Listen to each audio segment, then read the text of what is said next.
Baik, saya Ingki. Kali ini saya akan menjelaskan definisi permasalahannya. Pertama-tama yaitu latar belakang. Pemerataan pembangunan di tingkat kecamatan merupakan tantangan utama dalam upaya meningkatkan kesejahteraan masyarakat secara merata. Kabupaten Sambas dengan jumlah kecamatan yang cukup banyak memiliki karakteristik kependudukan yang beragam. Data kependudukan seperti jumlah penduduk laki-laki, perempuan, dan total penduduk pada tahun 2024 menjadi informasi penting dalam merumuskan kebijakan pembangunan yang tepat sasaran. Namun, kompleksitas data tersebut memerlukan metode analisis yang efektif untuk mengelompokkan kecamatan berdasarkan kesamaan karakteristik kependudukan. Kabupaten Sambas merupakan salah satu kabupaten di Provinsi Kalimantan Barat yang memiliki beragam karakteristik demografis antar kecamatan. Data kependudukan seperti jumlah penduduk laki-laki dan perempuan, distribusi usia, pertumbuhan penduduk, serta dinamika sosial lainnya merupakan elemen penting dalam mendukung perencanaan pembangunan wilayah yang tepat sasaran. Namun, selama ini pendekatan yang digunakan oleh pemerintah daerah untuk menyusun kebijakan pembangunan belum sepenuhnya memanfaatkan segmentasi atau pengelompokan data berbasis analisis statistik secara komprehensif. Hal ini dapat mengakibatkan terjadinya kesenjangan distribusi program pembangunan antar kecamatan, baik dari segi prioritas maupun kebutuhan masyarakat. Seiring berkembangnya teknologi dan ilmu data, metode data mining seperti clustering mulai banyak dimanfaatkan untuk menggali pola dari data besar big data termasuk dalam bidang kependudukan dan pembangunan daerah. Salah satu algoritma yang paling umum digunakan dalam teknik clustering adalah K-means clustering, karena kemampuannya dalam mengelompokkan data berdimensi tinggi ke dalam sejumlah klaster homogen. Dengan mengaplikasikan metode K-means pada data kependudukan Kabupaten Sambas selama 4 tahun terakhir atau tahun 2024, maka diharapkan diperoleh pengelompokan kecamatan berdasarkan karakteristik penduduk yang serupa. Informasi ini penting untuk memberikan arah kebijakan pembangunan yang lebih adil, efisien, dan berbasis data. 1-2. Selanjutnya, identifikasi permasalahan bisnis. Permasalahan utama dalam proyek ini adalah bagaimana mengelompokkan kecamatan di Kabupaten Sambas berdasarkan data kependudukan selama tahun 2024. Belum adanya pemetaan karakteristik penduduk per kecamatan secara statistik membuat sulit bagi pemerintah untuk menyusun strategi yang sesuai dengan kebutuhan nyata di lapangan. Selain itu, variasi jumlah penduduk, distribusi usia, dan pertumbuhan tidak dikaji secara mendalam melalui pendekatan analitik, sehingga peluang efisiensi pembangunan masih belum optimal. Oleh karena itu, perlu dilakukan pengelompokan menggunakan metode K-means clustering agar dapat diidentifikasi kecamatan-kecamatan yang memiliki kemiripan karakteristik demografi. Ketiga, asumsi kebutuhan dan limitasi. Dalam proyek ini diasumsikan bahwa data yang digunakan bersifat numerik dan telah melalui tahap pembersihan dari nilai hilang maupun duplikasi. Data kependudukan diperoleh dari sumber resmi, yakni Dinas Kependudukan Kabupaten Sambas, dan mencakup informasi tahun 2004. Setiap observasi mewakili satu kecamatan dan mencakup beberapa fitur seperti jumlah penduduk laki-laki, perempuan, dan total penduduk. Proses normalisasi atau standarisasi data dilakukan untuk menyamakan skala antar variabel, karena metode K-means sensitif terhadap perbedaan skala. Adapun keterbatasan dari metode ini adalah sifatnya yang tidak bisa menangani data kategorikal secara langsung dan keharusan menentukan jumlah klaster di awal analisis. Selanjutnya saya Amir Rizwan akan melanjutkan penjelasan dari tujuan proyek. Yang pertama yaitu 2.1 yaitu tujuan bisnis. Tujuan utama dari proyek ini adalah menghasilkan pengelompokan kecamatan di Kabupaten Sambas berdasarkan kemiripan karakteristik demografi pada periode tahun 2024. Selain itu, proyek ini juga bertujuan untuk memberikan wawasan yang lebih dalam terhadap pola penyebaran penduduk serta untuk membantu pihak pemangku kebijakan dalam merancang strategi pembangunan yang lebih terarah dan efektif. Dengan mengetahui atribut dominan dari tiap kelompok kecamatan, maka arah kebijakan dapat disesuaikan untuk menyentuh kebutuhan paling mendasar di setiap segmen wilayah. Selanjutnya 2.2 yaitu measurable outcomes atau business criteria. Keberhasilan dari proyek ini akan diukur melalui beberapa kriteria hasil yang dapat diukur secara kuantitatif maupun kualitatif. Pertama, proyek ini ditargetkan mampu membentuk sejumlah klaster kecamatan di Kabupaten Sambas yang memiliki karakteristik kependudukan yang seragam dengan masing-masing klaster. Karakteristik ini dilihat berdasarkan parameter jumlah penduduk laki-laki, perempuan, serta total penduduk selama periode tahun 2024. Kedua, dilakukan identifikasi terhadap indikator-indikator dominan yang mencirikan masing-masing kelompok atau klaster. Artinya, setiap klaster diharapkan memiliki pola demografis tertentu yang membedakannya dari klaster lainnya. Misalnya, klaster dengan dominasi penduduk usia produktif, klaster dengan kepadatan rendah, atau klaster dengan pertumbuhan penduduk tinggi. Selanjutnya, untuk memvalidasi kualitas dari pengelompokan yang dihasilkan, digunakan metode evaluasi seperti Silhouette Score dan Elbow Method. Silhouette Score digunakan untuk mengukur seberapa baik masing-masing data cocok dengan klasternya sendiri dibandingkan dengan klaster lain. Sedangkan Elbow Method digunakan untuk menentukan jumlah klaster optimal dengan melihat titik tekukan pada grafik perubahan inersia terhadap jumlah klaster. Dengan kombinasi metode evaluasi tersebut, hasil clustering dapat dipastikan tidak hanya terbentuk secara sistematis, tetapi juga memiliki makna analitik dan bisnis yang kuat untuk mendukung pengambilan keputusan berbasis data. Saya Amir Rizwan di sini akan menjelaskan script Python scatterplot dari clustering yang telah kami buat. Yang pertama yaitu mengimport pustaka yang terdiri dari import pandas ASPD yang digunakan untuk membuat dan mengolah data tabel atau data frame. Selanjutnya yaitu mengimport matplotlib, pyplot, asplt yang digunakan untuk membuat grafik visualisasi seperti scatter plot. Selanjutnya yaitu data kependudukan, yaitu memasukkan kelompok umur dengan rentang 0 sampai 4 sampai 75 ke atas. Selanjutnya yaitu mengimport data jumlah penduduk laki-laki per kelompok umur. Selanjutnya mengimport jumlah penduduk perempuan per kelompok umur. Selanjutnya yaitu klaster, mengelompokkan dengan Kemens, misalnya 0 sama dengan tinggi, 1 yaitu sedang, 2 rendah. Selanjutnya yaitu membuat data frame.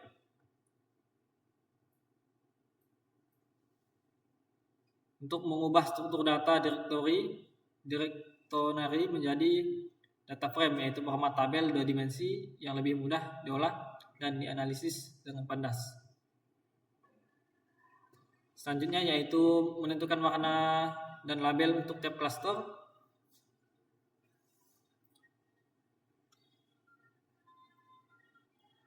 Untuk cluster 0 yaitu dengan berwarna biru. Untuk cluster 1 yaitu berwarna oranye. Untuk cluster 2 yaitu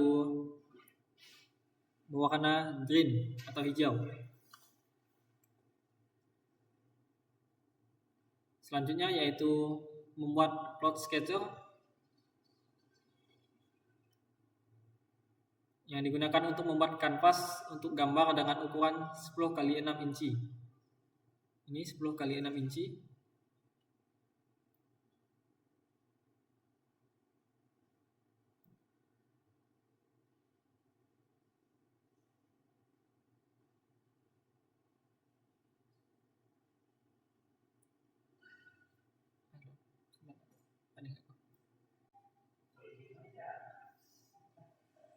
Selanjutnya yaitu menambahkan judul, label, legenda, dan grid.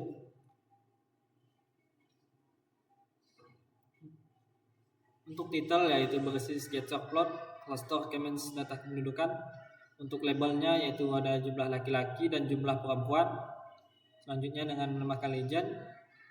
Selanjutnya grid dengan isi true. Selanjutnya yaitu tag layout, dan yang terakhir yaitu show untuk menampilkan.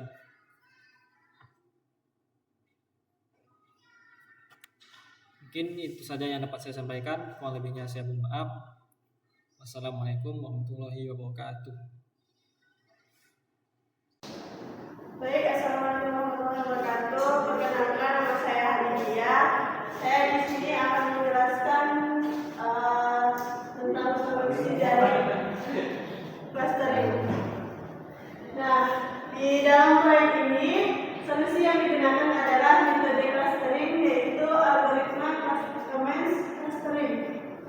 Untuk mengelompokkan kecamatan di Kabupaten Sambas berdasarkan kependudukan tahun 2024. Metode clustering ini dipilih karena fokusnya adalah menemukan pola dan pengelompokan data tanpa label atau unsupervised learning.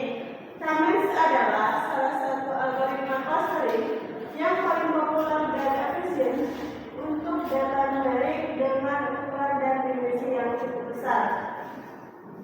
Kemudian, Keynes adalah salah satu algoritma clustering dengan metode partition method yang berbasis titik pusat centroid. Keynes merupakan metode analisis kelompok yang mengarah pada pembagian objek pengamatan ke dalam kelompok atau cluster. Metode ini berusaha membagi data ke dalam kelompok sehingga data yang berkarakteristik sama dimasukkan ke dalam satu kelompok, sementara data yang berkarakteristik berbeda dimasukkan dalam kelompok yang lain. Nah, saya mengambil dari bidah 2017, contohnya yaitu yang pertama menentukan jumlah cluster. Nah, kemudian yang kedua menentukan nilai centroid. Dalam menentukan nilai centroid untuk awal iterasi, nilai awal centroid dilakukan secara acak. Sedangkan jika menentukan nilai centroid yang merupakan tahap dari iterasi, maka dirumuskan seperti berikut. Sudah lihat, N ada jumlah data anggota cluster 1 untuk variabel J, kemudian jumlah data yang menjadi anggota cluster ke I dan indeks dari cluster J, indeks dari variabel. Nah, selanjutnya hitung jarak antara titik centroid dengan titik tiap objek. Untuk menghitung jarak tersebut dapat menggunakan Euclidean distance, yaitu di mana x1 merupakan koordinat objek dan st bukan koordinat centroid. Keempat, kemudian pengelompokan objek dengan memperhitungkan jarak minimum objek. Selanjutnya kembali ke tahap 2, melakukan perulangan hingga centroid yang dihasilkan tetap dan anggota cluster tidak pindah ke cluster lain. Next. Nah, hasil dari pembahasan. Pada pengelompokan data ada dua parameter yang digunakan dalam pengolahan data, yaitu selanjutnya hasil dari pembahasan. Nah, pada pengumpulan data ada dua parameter. Salah masih? Tolong. Apa sih dua parameternya? Selanjutnya hasil dari pembahasan. Nah, pada pengumpulan data ada parameter yang digunakan dalam pengolahan data, yaitu data penduduk tahun 2024. Pada penelitian ini, data yang digunakan yaitu data distribusi penduduk di Kabupaten Sambas terhitung tahun 2024. Data tersebut diperoleh dari Badan Pusat Statistik Kabupaten Sambas, data kependudukan di Kabupaten Sambas, Data tersebut disajikan dalam bentuk tabel seperti terlihat pada tabel 1. Nah, tabel 1 ada terlihat data distribusi penduduk Kabupaten Sambas tahun 2024. Ada kelompok umur, penduduk laki-laki, dan penduduk perempuan. Next. Nah, baik, di sini saya akan melakukan perhitungan dari data yang ada tahun 2024. Nah, data di atas selanjutnya akan dilakukan pengolahan data dengan proses clustering menggunakan algoritma Kamis sehingga didapatkan hasil pengelompokan data yang diinginkan. Yang pertama, menentukan jumlah klasternya. Nah, di sini pengelompokan data pada pengujian ini sebanyak 3 klaster. Di antaranya yaitu klaster 1, C1 merupakan kelompok dengan jumlah penduduk tinggi, terutama usia anak dan remaja. Klaster 2 atau C2 mewakili jumlah sedang yaitu usia produktif, sedangkan klaster 3 C3 memiliki jumlah penduduk paling rendah yaitu usia lansia. Next.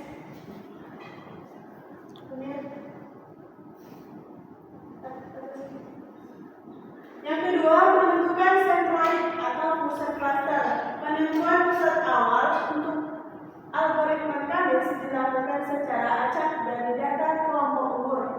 Klaster 1 menggunakan kelompok umur 0 sampai 4 sebagai klaster awal, sebagai sentroid awal. Kemudian klaster 2 menggunakan umur 25 sampai 29 dan klaster 3 menggunakan umur 75 ke atas. Sentroid awal ini digunakan untuk menghitung jarak awal antara titik data terhadap masing-masing pusat klaster.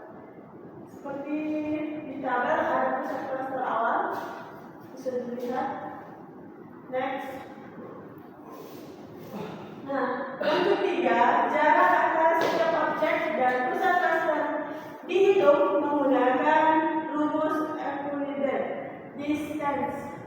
Nilai jarak ini dihitung dari 2 dimensi yaitu jumlah laki-laki dan perempuan dari setiap kelompok umur terhadap pusat klaster masing-masing. Hasil perhitungan jarak ditampilkan dalam kolom DC1, DC2, dan DC3 dan diperbarui setelah proses iterasi pada kolom DC iterasi 3. Seperti bisa dilihat rumusnya. Nah, baik, di sini saya akan melakukan perhitungan untuk jarak sentroid iterasi ke-1.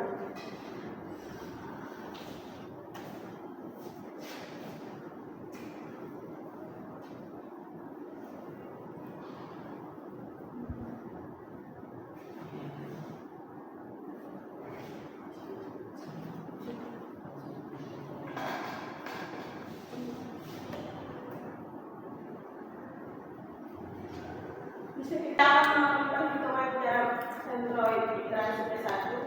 Nah, rumus yang digunakan untuk menghitung DC1, DC2, dan DC3 yaitu menggunakan rumus jarak Euclidean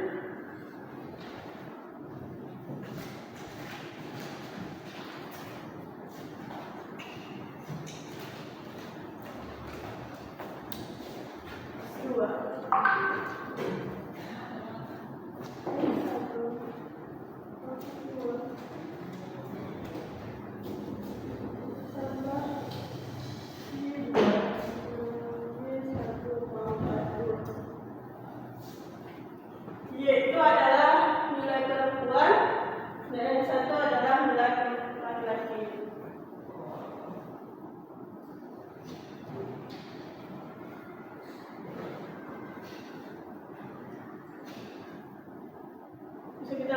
Bisa kita lihat untuk X2 laki-laki adalah 28.721 dikurang untuk X1 laki-laki 29.034 ditambah Y2 perempuan yaitu 27.054 dikurang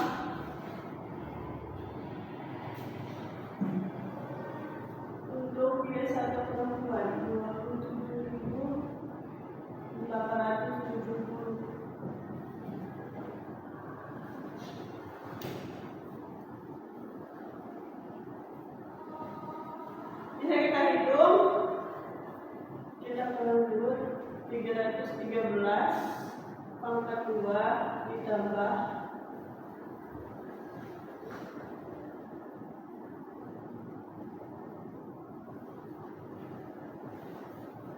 816 pangkat 2.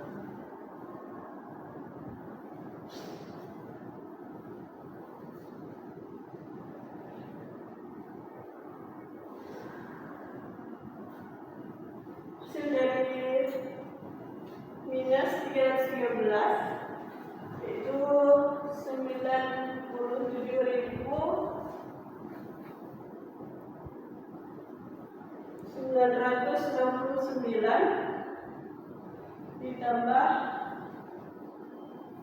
665.856. Kita jumlahkan, hasilnya 763.825. Akar dari 763.825 hasilnya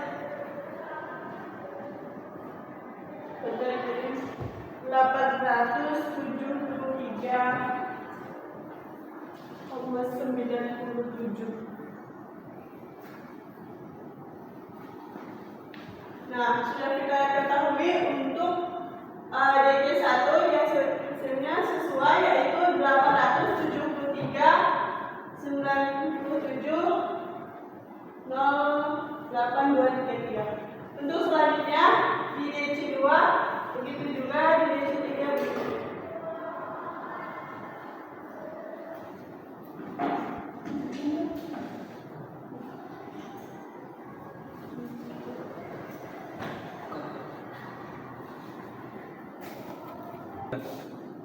Nah, setelah kami melakukan perhitungan dari menggunakan rumus ini, dapatlah kami hasil dari DC1, DC2, DC3.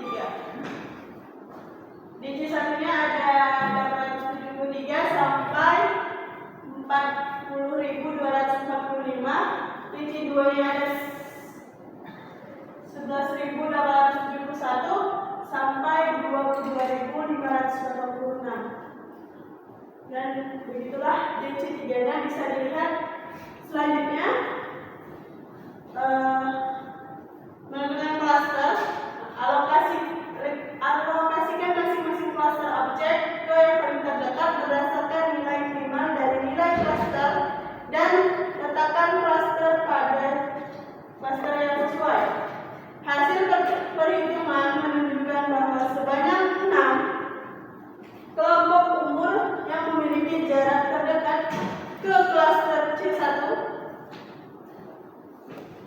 kemudian 4 kelompok umur memiliki jarak terdekat ke klaster C2, dan 6 kelompok umur lainnya lebih dekat ke klaster 3. Dengan demikian, pada iterasi pertama ini, jumlah objek kelompok umur yang tergolong ke dalam masing-masing klaster adalah C1 sebanyak 6, C2 sebanyak 4, dan C3 sebanyak 6.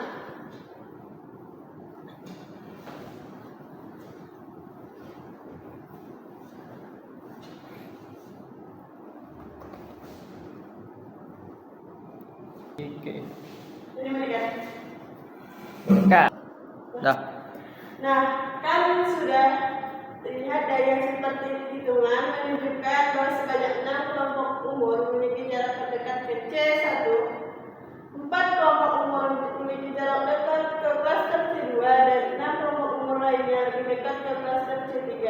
Dengan demikian, pada iterasi pertama ini, jumlah objek umur yang tergolong ke dalam masing-masing klaster adalah C1 sebanyak 6, C2 sebanyak 4, dan C3 sebanyak 6. Nah, di sini kami sudah mendapatkan nilai kelompok umur laki-laki perempuan, ada nilai ekuiden klaster 1, ekuiden 2, iterasi 2, dan iterasi 3. Nah, untuk menentukan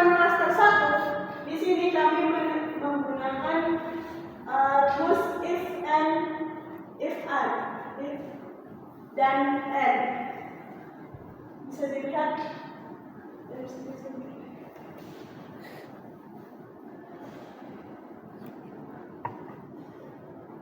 Mana?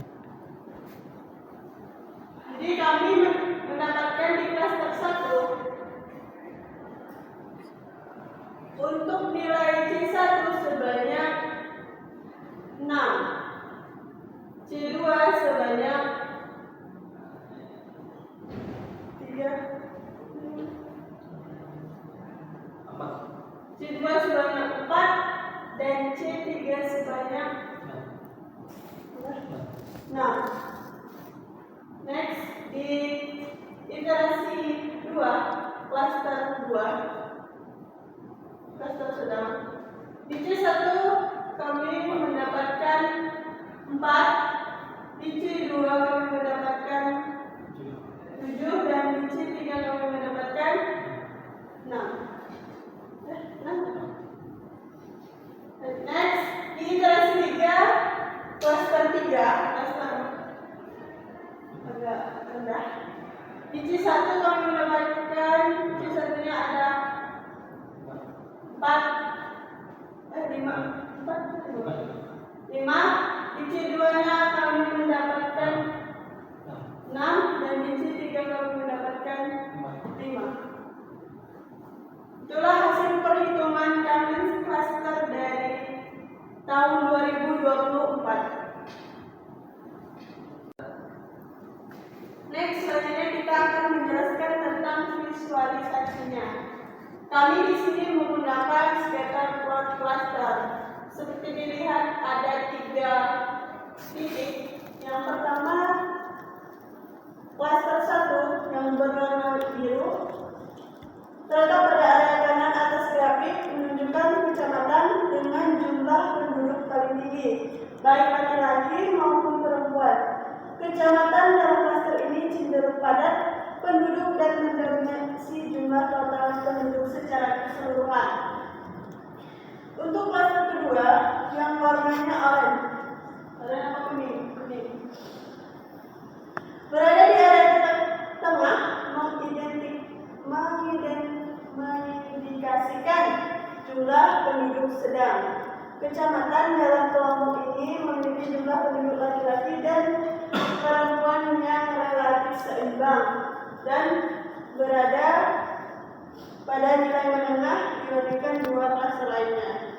Yang terakhir, klaster 3, yaitu yang warna hijau, berada di kiri bawah grafik menunjukkan jumlah penduduk rendah. Kecamatan ini laki-laki dan perempuan yang jauh lebih sedikit dibandingkan klaster lainnya. Bisa kita lihat untuk klasternya. Pemisahan antara klaster terlihat cukup jelas yang menunjukkan bahwa algoritma kami berhasil memetakan kecamatan ke dalam kelompok-kelompok dalam karakteristik demografis yang berbeda secara signifikan. Dengan demikian, hasil ini dapat menjadi dasar yang kuat untuk pengambilan kebijakan pembangunan seperti penentuan prioritas layanan publik, alokasi anggaran, atau penyusunan program sosial yang lebih tepat sasaran berdasarkan karakteristik tiap kelompok kecamatan. Baik, sekian presentasi dari saya. Kurang lebihnya saya mohon maaf. Saya akhiri. Wabillahi taufiq wal hidayah. Wassalamualaikum warahmatullahi wabarakatuh. Baik, saya Abdullah, saya akan melanjutkannya. 3.2 Analytical Approach Data Cleansing Data Preparation. Sebelum proses clustering dilakukan, tahapan awal yang sangat krusial adalah pembersihan dan persiapan data. Proses ini mencakup dan penanganan terhadap nilai yang hilang atau disebut missing value, serta deteksi dan penanganan outlier yang dapat mempengaruhi hasil analisis. Setelah data dibersihkan, tahapan selanjutnya adalah normalisasi variabel numerik. Normalisasi bertujuan untuk menyamakan skala antar variabel agar tidak terjadi dominasi nilai oleh satu fitur tertentu. Metode normalisasi yang digunakan dapat berupa Z-score, standardization, ataupun min-max scoring. Tergantung pada distribusi data, langkah ini penting untuk memastikan bahwa fitur memiliki kontribusi yang seimbang dalam pembentukan klaster. 3.3 Analytical Approach Model Selection and Metric Analysis. Setelah data siap dianalisis, langkah selanjutnya adalah pemilihan model dan evaluasi kinerjanya.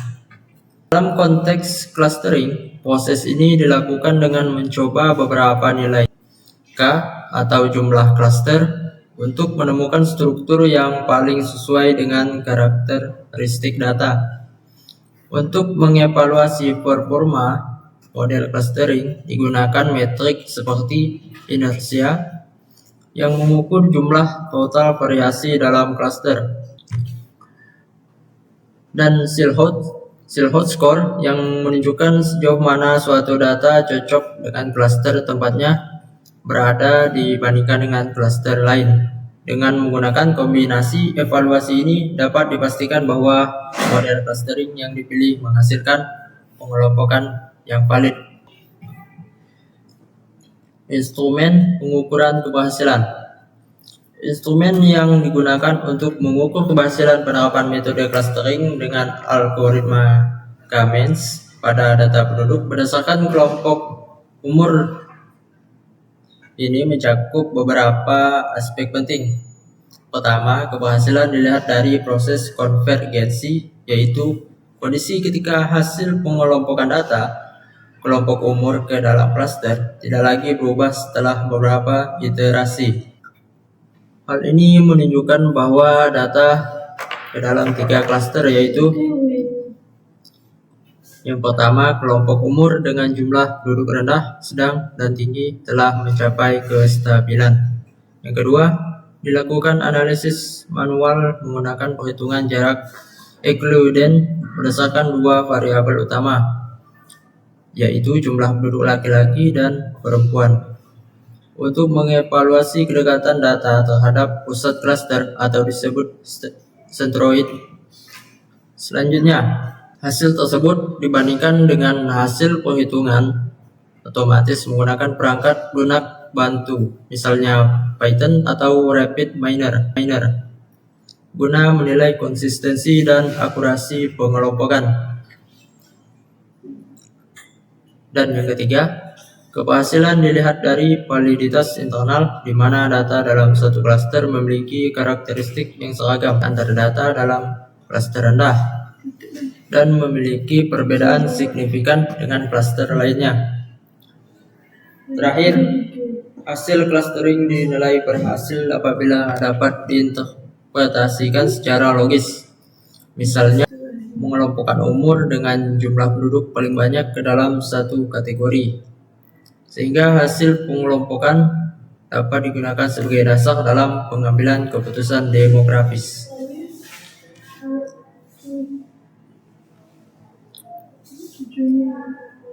Sekian dari kelompok kami, kurang lebihnya kami mohon maaf. Wabillahi taufiq wal hidayah. Wassalamualaikum warahmatullahi wabarakatuh.